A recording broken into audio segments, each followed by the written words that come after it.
बाबा प्रणाम। काली माँ को पूजा कले से लोकटा मुक्ति हम ना नहीं? ओम नमो नारायण। काली माँ को पूजा कले मुक्ति हम।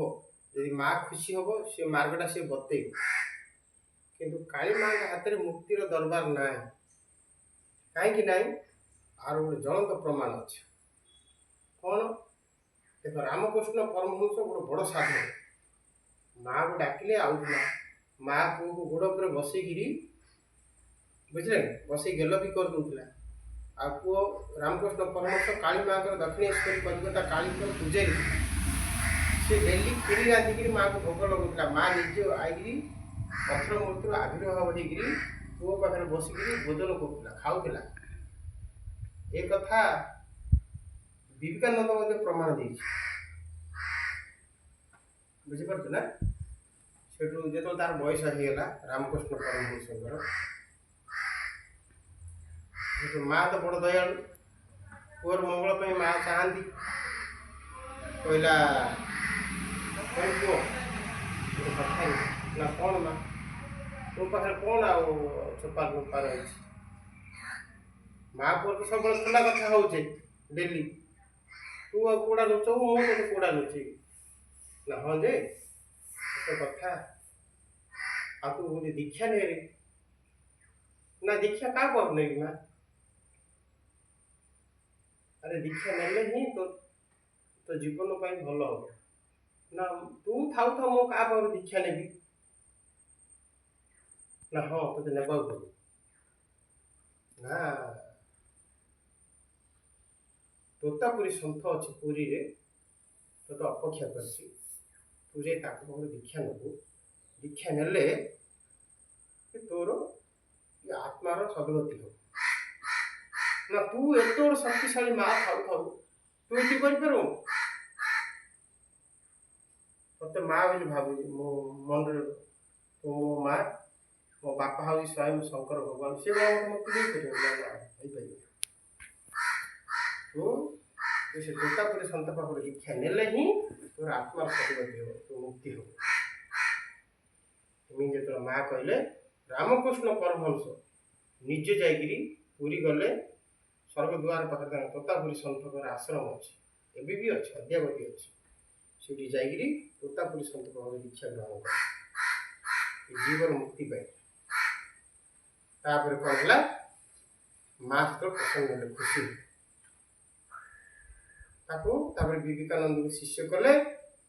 शिष्य कर राज जफा रोग था एत शिष्य थे पाखे, किंतु विवेकानंद बहुत पाठ पढ़ा सी ही प्रकृत में गुरु सेवा कला।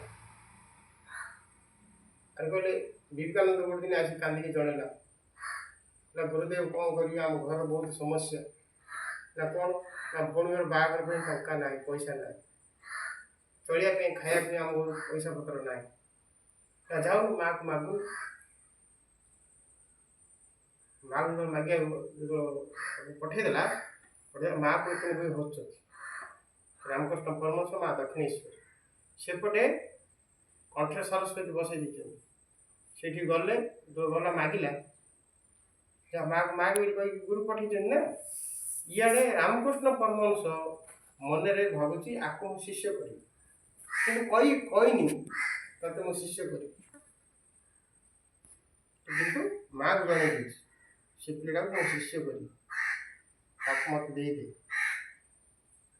माँ तक आशीर्वाद दे से माँ को मागिला कौन धन दे पैसा दे टंका दे मत अभाव अच्छी कौन रोजगार आसो मुझे मो भौणी शाशुर पठे भल से खाई बची ये कथा जो कहला बेलू माँ कंठ सरस्वती बसई दी से मागि पारा धन पैसा संपत्ति मागि पारा कौन मागिला ए माँ मत ज्ञान दे वैराग्य दे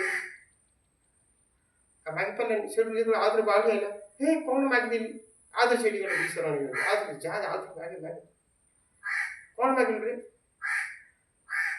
ना ज्ञान दे वैराग्य दे माँ तथास्तु कर से गला पैसा टंका पाटे आउन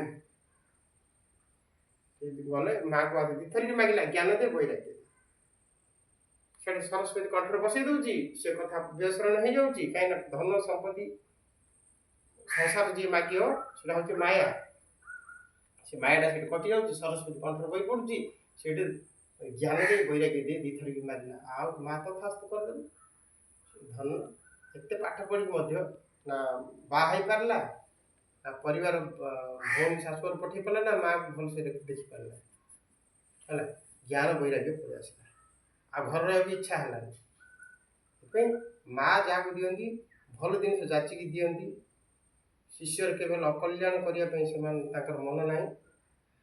ଆଉ ଆଜିକାଲି ଯୋଉ କଳି ଯୁଗରେ ଯୋଉ କାଳୀ ମାଙ୍କୁ ପୂଜା କରୁଛନ୍ତି, ହିଂସା ହିଂସା, କାହାକୁ ବଳି ଦେବା, କାହାର ଘର ଭାଙ୍ଗିଦେବା, କାହାର ଘଇତାକୁ ଜୁଟାଜୁଟି କରିବା, କାହାର ଘଇତା ଛଡ଼େଇ ଆଣିବା, କାହାର ମାଇକ ଛଡ଼େଇ ଆଣିବା, ଜୁଡ଼ାଜୁଡ଼ି କରିବା, ତନ୍ତ୍ର ମନ୍ତ୍ର କରିବା, କାହା ଘର ଭାଙ୍ଗିବା, କାହାକୁ 10,000 ମାଗିବା, କାହାକୁ ଡౌରିଆ ଦେବା, ଏ ତନ୍ତ୍ର ମନ୍ତ୍ର ସବୁ କାମ ଆମ ଗଞ୍ଜାମ ଜିଲ୍ଲାରେ ବହୁତ ଚାଲିଛି। କି ଗୋଟେ ହେଇପାରିବ ସେମିତି ଦକ୍ଷିଣେଶ୍ୱରୀ ମା ରାମକୃଷ୍ଣ ପରମହଂସ ଭଳିଆ? ତାକୁ ଆମେ କୋଉ ଭାବରେ ପୂଜା କଲେ ସିଏ ଆମର ସଦ୍ଗତି ପାଇଁ ମା ଚିନ୍ତା କରିବ। ମା ତ ହଉଛି କଲ୍ୟାଣୀ।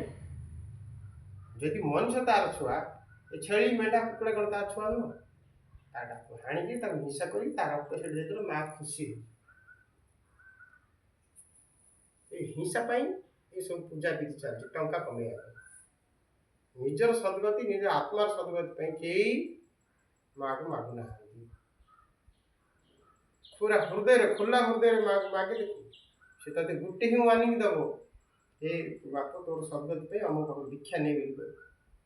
ଆଉ ଯେତିକି ସବୁ ଅଛି, ଯେ ସବୁ ଅଲଣା ଯାକ, ଯେତିକି ଦଣ୍ଡକାଳୀ ପୂଜା କରୁଛନ୍ତି ସବୁ ଅଲଣା ଯାକ, କେହି ଦୀକ୍ଷା ନେଇନାହାନ୍ତି।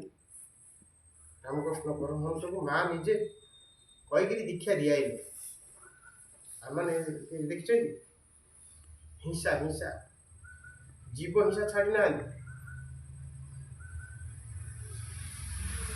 ଓମ୍ ନମୋ ନାରାୟଣ।